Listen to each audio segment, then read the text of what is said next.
Thousands of protesters in Ireland have called for a law that guarantees abortion if the mother's life is in danger.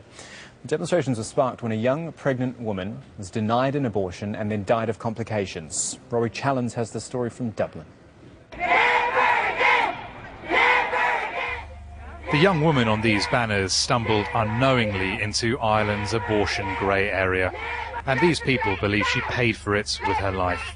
Thousands marched in Dublin to express their sadness at the death of Savita Halappanavar and to demand legislation on exactly when a doctor is allowed to abort a fetus. She was a woman who needed our help. She needed the help of a medical team who understood what the guidelines were, that they could fulfil the Hippocratic Oath to do no harm, and they had no clarity, and they need that clarity so that they can save a life. The miscarrying 31-year-old was denied a termination in an Irish hospital and later died in agony of blood poisoning.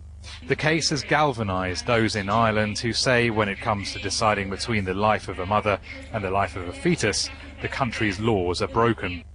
Ireland's strong Catholic tradition means it constitutionally prohibits abortions. But in 1992, the Supreme Court decreed that if a mother's life was being endangered by carrying the baby, termination is permitted. That ruling, though, has never made it into law. Abortion is a constitutional right, as determined by the Supreme Court 20 years ago under the X case. But there's no legal underpinning of that. There's no legislation to vindicate that right. Only in certain circumstances, only when the life of the mother is at risk. And that was the determination made 20 years ago. But without legislation, it's a total grey area, and those in the medical fields are unsure as to what to do, and that's the problem. But for those on the other side of the debates, Ireland already has all the abortion legislation it needs. The clinical guidelines for medical doctors state that they can treat a woman when her life's at risk, and if that means inducing the pregnancy, then that is able to happen here already.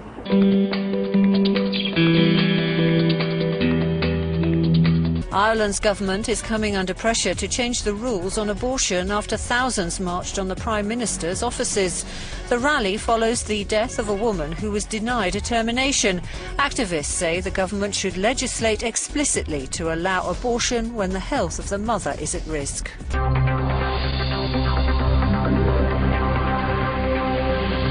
The sheer numbers of people who took to the streets of Dublin for the vigil in memory of Savita Halappanavar just goes to show what an emotive issue abortion is in Ireland. However, there is no evidence as yet that an abortion may have saved Savita Halappanavar's life. Her husband says she requested one but was refused it by the doctors who were treating her. There are two investigations ongoing to try and determine exactly what happened in Savita's case, and those investigations will be revealed publicly in the coming days and weeks.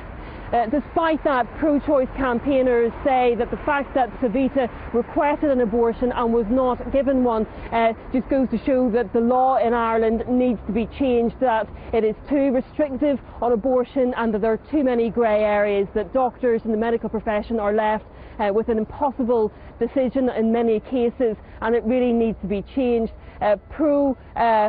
Life campaigners, obviously, on the other hand, dispute this and say that abortion is not the way to go. A very emotive debate, as you can imagine, a very emotive issue for many people in Ireland, but it's not going away. The Irish government can be rest assured it will hear much more of this in coming days and weeks. Some more protests, more vigils planned over the next few days, and the Irish government will be pressed into trying to make a decision on this and trying to legislate for abortion in Ireland.